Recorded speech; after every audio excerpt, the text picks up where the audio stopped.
This is the 217 Recovery Podcast with Corey Winfield. I don't know. Why would they sit there and watch us talk into microphones and look at each other and look at your faces that you give me sometimes? And co-host Marney Winfield. In situations like that, if you take the time to weigh the pros and cons of your involvement in something, I think this is across the board with a lot of things in life. You know, does it make sense for me and my world?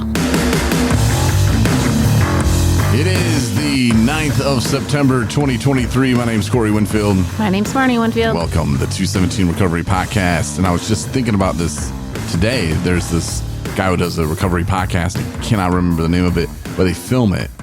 And I remember like when he first started, he was like in a garage or something, and it just slowly has progressed to now he's got like this nice little studio set. Oh, yeah? Yeah. I thought, man, that's cool. I should do that. But I don't want to. Like, my idea of it was be like once a month, because there's a lot of work when you record it, because he doesn't just videotape it and then just put it out there to the world. Like, they have to edit it and blah, blah, blah. And I just don't have time for all that. Yeah. But if it was a once a month thing, and if it was like right now, the studio here, it's better than what he had. But I'm just saying, it's nice. It's comfortable. If I put some cameras on, like we can have some people in comfortable theater seating and at a desk and whatever, you know, like it would be more of a conversation. Right. Yeah. And that's how I would want to do it once a month. And I talked to Scott from the Reservation Conversation about it. And he said, yeah, that sounds good. But Scott, he says that sounds good about a lot of things. And I understand where he's coming from. To commit to something 100%, it's hard to do because you never know. I don't know what's coming up this week. Right. You know, it kind of gets into those things. But with that said, I saw something on the counter upstairs. It is 8.5 inches by 5.5 inches. And it's just sitting on the counter upstairs. Oh, my official license. Yeah. For my master's. Yep. So I am a licensed master social worker, and the state of Michigan sent me my official certification. You know, it's funny because it says in there, like, supposedly you're supposed to like frame those. Yeah. Those are not very pretty. That's why the framework. Like you can buy different types of frames. I mean, I'm waiting for my diploma. Like, that's going to look awesome. I mean, the license, Yeah, I see what you're saying. It almost looks like a title to a car. I'm it like, does. We got a new car? I saw them like, what? It's like, oh, no, Marty's for official. It seriously does. It looks like from the, like, Secretary of State. Like, it's just... No, I think titles to cars actually look cooler than that looks, because it's just like blue and with like that typing. What do they call that? Do they call that Secretary of State font? I don't know. Because it's a font. It's the same font that like the government uses. Should we start a business? I don't know, but I'm sure it's called something, but it's always the same. It's like the I'm in trouble font, or like this is important font. I don't know what it is. Judge. So, yeah. Yeah, I'll look into that, and then we can have people start contacting you if they need a license. Just start a print shop. No. So it was the T-shirts, hats, and licenses. 217 Recovery. It's very cool. It's amazing. It came in the mailbox of our new home. I mean, that was icing on the cake. The hard work is paying off. Yeah. My therapist, Susan, reached out to me the other day, and she heard the podcast I did the other day on my own and about the Ashley Furniture debacle. And she's just like, you get them chairs yet?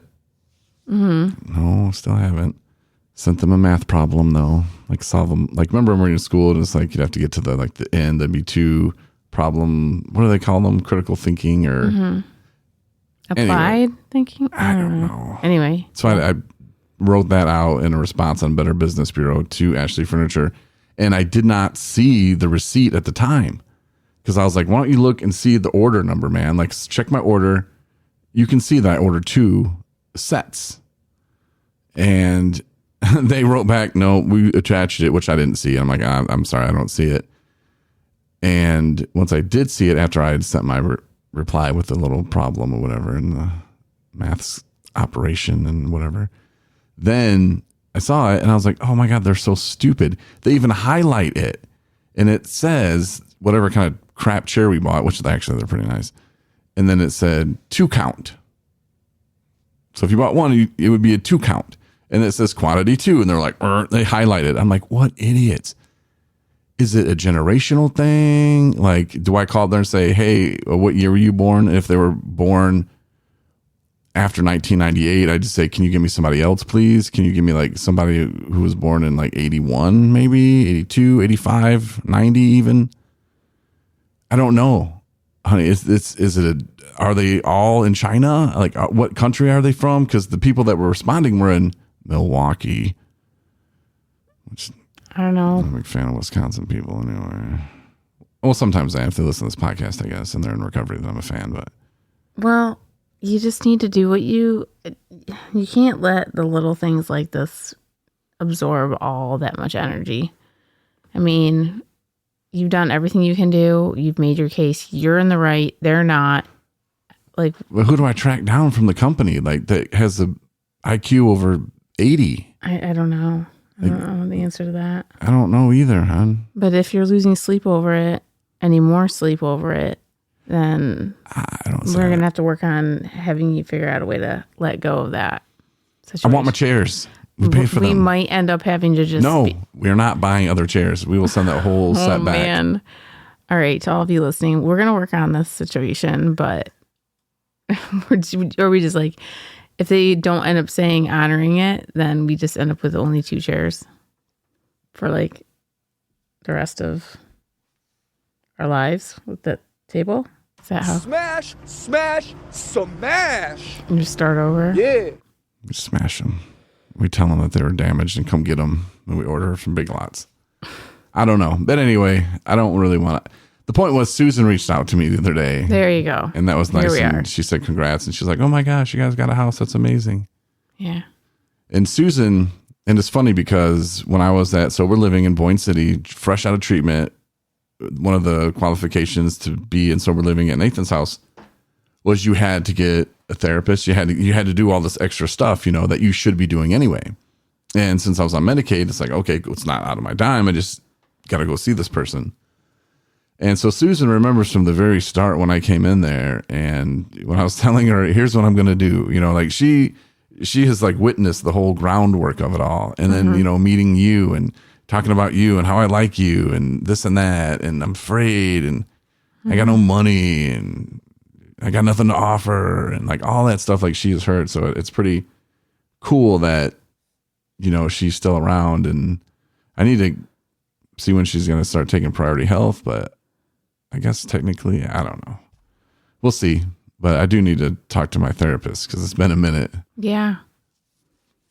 But I'm glad she listens to the podcast every once in a while. Yeah, that is cool. Yeah. And I wanted to talk today too about relapse. Let's just jump right into some recovery stuff because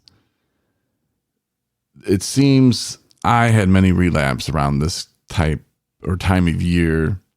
And I don't know if it's a seasonal thing where every season you can just blame it on the season changing. It's, oh, it's this and that. But as the season changes, so does our memories. Like our memories change, and, you know, well, not our memories changing, but we start going back to I remember the fall, and even the smell of fall. Oh, yeah. You know, can really trigger people and send you back to a place that's either good or bad. Mm-hmm. And you've, you know, been on the front lines of this as well. And now we're helping people in football. Football's back. Mm-hmm. That's a huge trigger. That's a huge thing for people. And some might not understand why that would be, but it is. Mm-hmm. You're not feeling good. Football's on. Well, you already get a little spike of dopamine, you know, you're like, all right, football's on. That's great. Yeah. And then what will make it better? I think the other thing pizza. too is there's so much chaos that comes along with like sporting events and things. Like I remember like tailgating and things like that. And like nobody's paying attention to what anybody else is doing, really. You know what I mean? So just even that whole thing, like who's going to notice if I'm drinking a couple beers? You know what I mean? As long as I don't get drunk, that kind of thing. Yeah, that would not be an environment. In early recovery, that's not a place. Even though I'm not huge into like actually attending sporting events, but people have parties, you know what I mean? And that's a thing. Shoot, man. I mean, the commercials around, it's like every single event. Well, there's some like Subway sandwiches and stuff. There's football, like yay, or Doritos or whatever. But 9 times out of 10, that's always about like, there's always about booze there, you know, beer or whatever. And so they just kind of go hand in hand, like, you know, sporting events. But then like you were saying that, I was thinking about the seasons, like, you know, they say like it's wedding season. Yeah. You know, that's a huge trigger for people, like attending events like that. The beach, you know, those kind of things. But you're right. I mean, there's little sensory pieces of everything that can remind people of things that increase that, like you said, increase that dopamine and make you feel like kind of that elated piece. It's like, oh my gosh, like this is what's missing here? What am I used to having with this feeling? Pizza.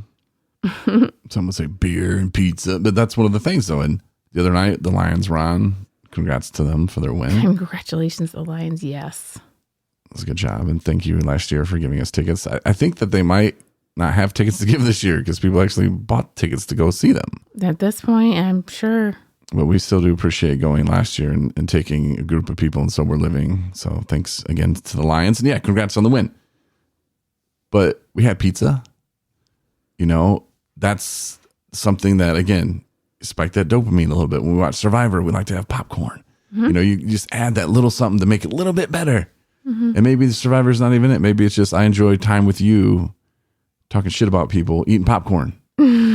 You know, oh, I hate that guy. Oh, I hate that chick, whatever. You know, I mean, it's not even Survivor at all. You know, maybe it's just the time spent with you, but we associate it with Survivor. And that is a good time that we can sit down for an hour and eat popcorn and talk shit about people we don't like on Survivor.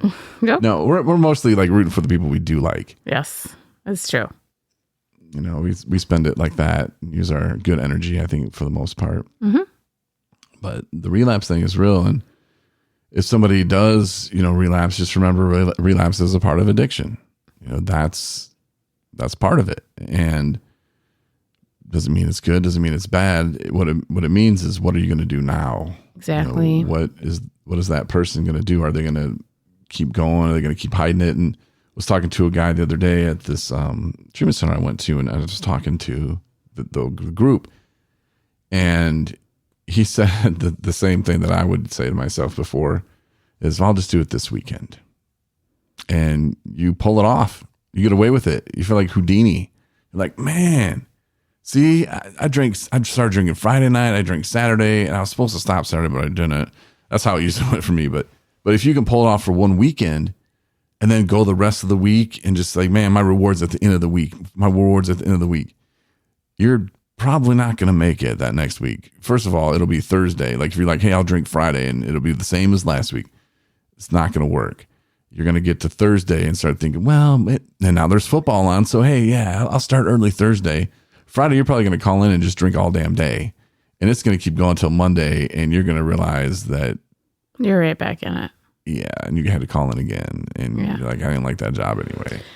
It doesn't take long, you know, for it to get you. And it's very much, I think that you hit the nail on the head on just saying that it's about what you do after. It's about what you do with the time after you recognize, like, I was doing well, things were great, you know, I was turning things around, just being productive. Like, I know alcohol is not good for me. It doesn't take me to good places. It doesn't get me, it gets in the way of things that I love.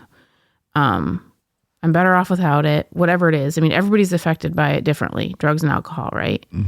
On different levels. But that doesn't make it mean like if you've tried for sobriety and then something happens that you just say, forget it, I can't do it, I'm not going to do it, you know, whatever, I'm just going to stay in my addiction.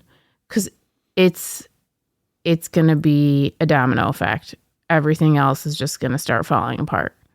and doesn't take long.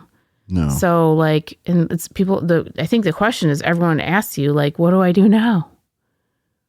Like, okay, this happened. What do I do now? Well, first off, I want to say to those people, first, you're talking to me, like, or you're talking to somebody, you're admitting the fact that something happened and you made a mistake. You're acknowledging this is a mistake.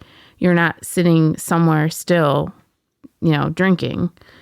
Or maybe you are, but at least you're reaching out saying, I'm back in my addiction. I need help. Right. And that's huge because a lot of people don't get back there right away, And so I think that speaks volumes. And so at that point, it's like, what does it look like to you to get back on track? I don't know. I mean, for me, it would be talk to other people or listen to other people in recovery. Right? Go to a meeting, talk about it, listen to what other people have to say about what's going on in their lives, because it's like self-help meetings are not about everything that's great. It's about talking about stuff like this. That's what the platform is for. It's to be able to talk about when you slip.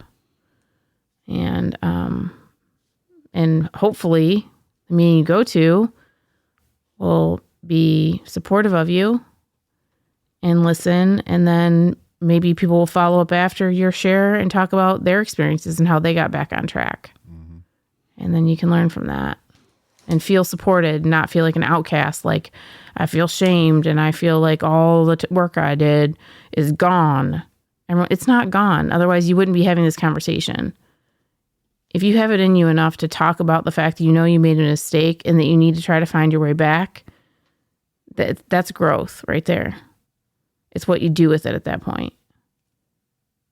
And I think that there's a couple different reasons why people realize, like I said, sometimes it could be the season, but getting to know the reason. For example, if you're just a guy who's like, hey man, I want to quit drinking, and there's no consequences. Like, you're not married. Maybe you live alone. Your job's all right, but you're just like, man, this is getting too crazy. And you've had like 3 months clean. Life's getting great again. And you're just like, man, I'm going to drink this weekend. And then you do, and you wake up and you feel like crap. And you feel like, man, I had 90 days. I even told my parents, because you start getting proud about it. And man, now what do I do? Well, you can either keep trying to trick people until it's out of control. But again, if you have no consequences, you will have them eventually. You're going to lose your job. Your friends are going to stop hanging out. But it goes back to, what was the reason? Like the football season. Okay. Did I have the 3 months and I needed that reward and I deserved it? Well, I don't go slamming my dick in a door when I need a reward. I don't try to put my head through a wall. That's what you're doing. Drinking's not fun. The brain will trick you into thinking, oh yeah, you need some more fun. Hey, this will make it more fun. It doesn't make it more fun. Mm-hmm. It's like, stop, smell the roses, as they say. Think about, really, is it more fun because you're drinking? No. Is it more fun because you're high? No, it's not. I'm telling you, but your brain will trick you into thinking that you are, and that it is more fun. And then you'll come down and you'll feel that regret, and then you're just on the downward slope that goes really fast. But if you can break it down though, and maybe it's not always, hey, it's the season changing, or maybe it's not, hey, I need a reward because I've been doing so great and football's on and this makes it better. Maybe you're just stuck in a horrible situation anyway. Mm-hmm. Maybe your marriage is falling apart. Maybe your husband's a dick. Maybe your wife's beating you up. That happens, by the way. Mm-hmm. Then I'm going to go drink because it makes me numb the feelings. It doesn't make you feel better, but it makes you forget about them, and it makes you feel like you can tolerate it. Right. And in those situations, it's tough because I want the person not to lose their mind, but I also want the person to have control of their own life and realize when they need to leave a situation. And change is scary. Mm-hmm. And I've had family members recently go through a divorce, and change is scary. And they're just like, oh, and you have too. Mm-hmm. Both kind of way different, I think, situations. But at the end of the day, it's what makes you happy, what makes sense. And recognizing that and reaching out for the help that you might need, whether it be help from the state, whether it be help from a family member, friend, therapist, whatever. You know, you don't have to live life stuck in that fear. Right. And if she's beating you up, man, leave. Oh, it's easy, but we got kids. Okay, well, there's ways you can talk about it, and people you can talk about it with. And they can give you probably a lot better ideas than I can. I would say, well, let's get the police in here. Let's go to the police station, or let's go to somewhere in public library where she's not going to hit me, and she might still hit me, or not me. I'm just saying the guy. Mm-hmm. And there's ways you can talk about it like that and say, here's what we're doing with the kids. And I don't know. There's ways out of those horrible situations without just trying to numb the pain with killing yourself by using drugs. Right. Because it doesn't make that situation get any better. No, it's only going to get worse. It's only going to get worse. Yep.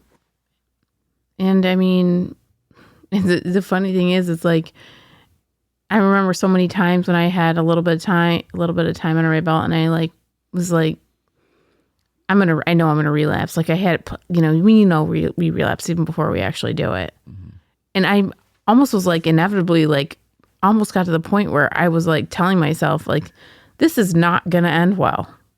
Like I was that experienced with my own drinking that I actually knew that it was not going to end well. Yeah. And this was going to be the beginning of hell again.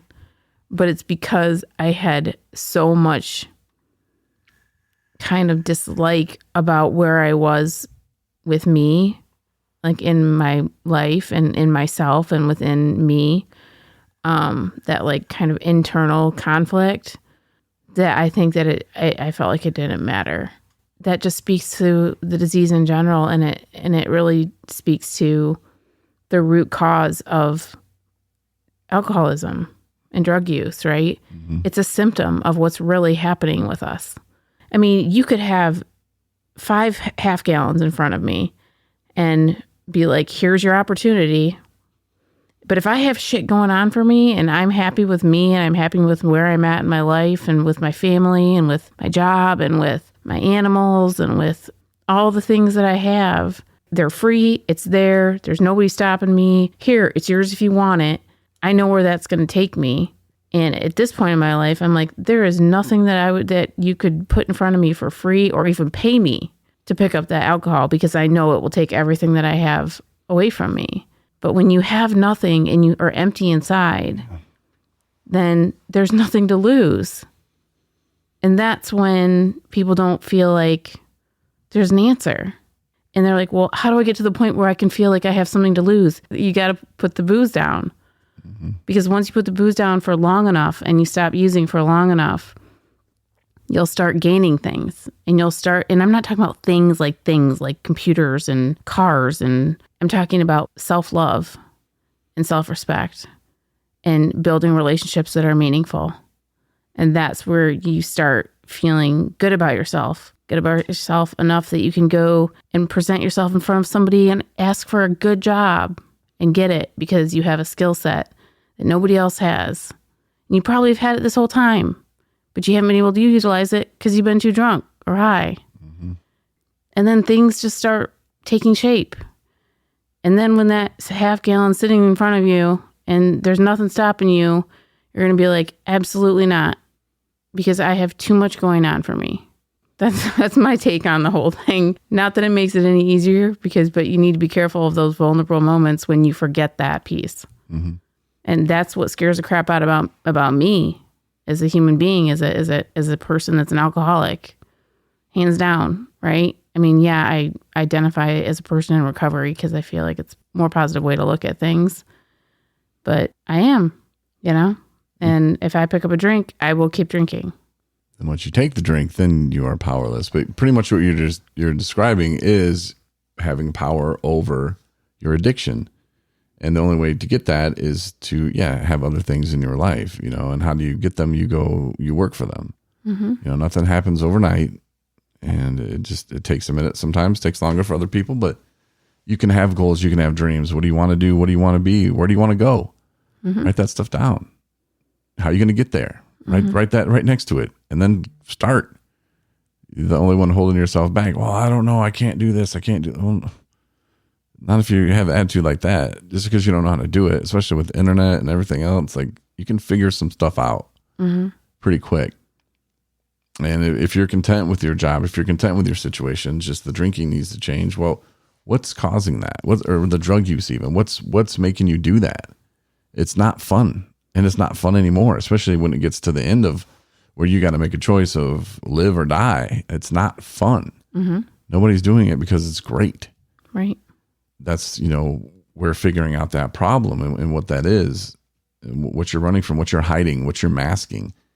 Sometimes it's harder to figure that out. Yeah, especially when you take the piece of like mental health into consideration, and if you're really struggling with something that is a chemical imbalance in your brain, and that you don't feel right as a person, and the only thing that makes you feel right or make you not feel anything is drugs or alcohol, and then that turns into its own problem in itself, and that's where the co-occurring comes in, and they play off each other immensely. And for you and I, like, our passion is helping other people, and doing what we do now, we do help other people. And so say somebody was molested as a child, and they're just out there, drinking, and it's like that childhood trauma they've been bearing for so long that they probably maybe even forgot that it was a big deal, huge thing in their life. I mean, maybe they know, but like, I'm saying, they mask it for so long, but maybe they got to get back to that. And maybe they can help people. They can help children, now that are suffering from the same thing, so that they don't have to go down the same road they went down, There are so many different things that people can do to help other people. And just by saying that happened to me, I became a drug user, an addict, and I turned it around. Just by saying that can help somebody else who's struggling. Yeah, for sure. And then there's, jobs in the field that somebody can probably get into. And, that's kind of where we just started, and just decided I'll make my own stuff. I'm gonna do this because it's needed. And you'd be surprised at other stuff that's needed that I don't know much about, but there's other people out there that are like, oh, we need to do this and this for people that do this and this. And, gambling addiction is real, and we're going to get hopefully more involved in that, because I feel like that just kind of gets overlooked sometimes. And I feel really bad for those people, because it's them. They're the dirty, rotten scoundrel. They're the ones that went and lost the car or the house, like they did it. And they can't look at the alcohol and go, well, it's because I was drunk. Oh, well, it's because I was high. They don't have that excuse, and I feel so bad for them, because it's the same thing, man. It really is. It's just mine was a chemical that I was using. I've said this a million times, but I'm glad I've never won at a casino. I don't know what would have happened. Right. If that would have took the dopamine over, and I'm like, wow, yeah, this is great. Right. Whew. But being an alcoholic, I couldn't really, using air quotes here, waste my money at the casino, because I had alcohol to waste my money on. But if you're struggling, you can reach out for help. And that's probably one of the toughest things to do. There's resources on our website, 217recovery.com. You can go there. Church. A lot of people talk to their preacher about that stuff. That's true. Yeah. Which I still have to call Randy back. I can't wait till we can settle in, and I just am not all over the place mentally. Then I can start calling people back and start having normal days. And I think I should just work from home from now on. I don't know. Why you rolled your eyes? I don't know how things would. I think that there's a presence needed at work. It is good to be able to work from home office, for sure. Yeah, but there definitely needs to be a presence at work, I feel. At the 217 Recovery Center, if you're interested in attending meetings that you've never attended before, AA, NA, and I was going to kind of get into that too, about being powerless over alcohol, because AA, and I'm sure NA says powerless over drugs. What I think that they mean is when you are in that Well, hell, I'm not going to speculate on what they mean. I'm just going to speculate what I'm talking about. So we'll do that. I guess it's not speculating. It's more describing what I'm talking about. Being powerful, like you said earlier, you could put 10/5, which, okay, would be the same as 1, really. So you put whatever right there in front of you and you wouldn't touch it. That to me is you have power. Mm-hmm. You do have power over it. Once you take that first drink, though, then you really don't. But you're not going to take that first drink. So I think changing how you, and this is for people in early recovery I'm talking to, hell, maybe even long term, I guess, as well. But if you change it and start looking about you're powerful over it, you really will become powerful over it. Mm-hmm. Not saying that you can control your drinking. Right. I can't control mine. Right. I would assume other people are in the same situation. You're one of a billion people, and so am I, that have this issue. So don't try to control it. Because for me and a billion other people, it didn't work. Right. I mean, maybe you got something we don't, but it's not going to work out. So don't hear me say I'm powerful over alcohol and think that I'm saying that I can control my drinking. It's weird. I've never really heard it. I mean, I agree with what you're saying. I think it's I have power over alcohol, not I have powerful with alcohol, right? Like I have, you know what I mean? Does that make sense? I feel like He-Man. I have the power. No, it's like I have power over alcohol if I don't drink it. Power of grace. Today, I have the power to choose to not drink alcohol. Yes. But if I drink alcohol, I'm powerless over alcohol, and it will take over, and all bets are off. There's no controlling it. I'll just tricky. Control drink. But you know how AA and like I said, NA probably says the drugs, but they say I am powerless over alcohol. Mm-hmm. I guess, like sure, but I feel today like I'm like if we went in there and we should do this and film it or record it. If we went there and be like, hi, I'm Corey, I'm a person in recovery, and I'm powerful over alcohol. That doesn't make any sense. Why? I'm powerful over alcohol? Yeah. That doesn't make any sense. I'm powerful over alcohol. It doesn't make any sense. I don't know. Maybe it's just how you're saying it. Power of Grayskull. We should do that at a meeting. Well, I think because the thing is that those groups are so old. I mean, the foundation of it, they started with this idea and these were the steps and this is what they are and this is the reality of it all and this is what we need to remind ourselves of for the people to move through these steps and stay sober. And so it is what it is. Let's not change it. It's just a kind of a truth. It's a truth that I'm powerless over alcohol. My life, what is it? Powerless over alcohol. Lives have become unmanageable. So when I drink alcohol, I'm powerless over alcohol. That's all it's saying. When I'm when I'm drinking alcohol, I'm powerless over alcohol. And our lives have become unmanageable. That's where we were before anything. Maybe that's where we are now, but for the people that are still, in their addiction, you have to realize that, you are not. So that's step one, is you have to admit you're powerless over alcohol and your lives have become unmanageable. Everybody needs to do that. Step one. But you are powerful over alcohol if you don't drink it. Like, I don't know. I have the power to choose, I guess. And that's what I'm talking about. Yeah. What are you talking about? I'm just saying that it's just something that's that it's just so old. That it's just I know. So established. Yeah, I'm not trying to dispute the AA steps at all. I'm not either. I'm just saying that at a point you do have to realize that you do have power over alcohol because you have the power to choose not to partake. Mm-hmm. That's all I'm saying, man. Mm-hmm. Does that make sense? Yeah. That's what's up. You know what I'm saying? It does make sense. Okay. Well, be powerful today because you do have the choice. You do have the choice. Make a good decision. Do the next right thing. Yeah. If something bad happens, if something slips, okay. You can try to ride it out and fool everybody again, but it's probably going to work out the same way it did before, but worse. And just saying. There's nothing wrong with being sober. There's actually millions of things that are great about being sober. you just have to figure those things out for yourself. And trust me, they are out there. Just because they're not out there today doesn't mean that they're not going to be out there in the future for you. But you have to keep going, put one foot in front of the other. Yep. Rome wasn't built in a day, so I'm told. I just keep getting more and more amazed by what happens in my life. And I say it over and over, like, man, 6 months ago, if you'd have said I'd be doing this here, doing this, I'd say you're a liar. And we were just talking about it last night, I think in bed or midnight the night before. Mm-hmm. When I was like, man, I would have just said you're nuts. If 4 years ago you just said this is what's gonna be, this is what you're gonna be in 4 years, I would have said you got to be crazy.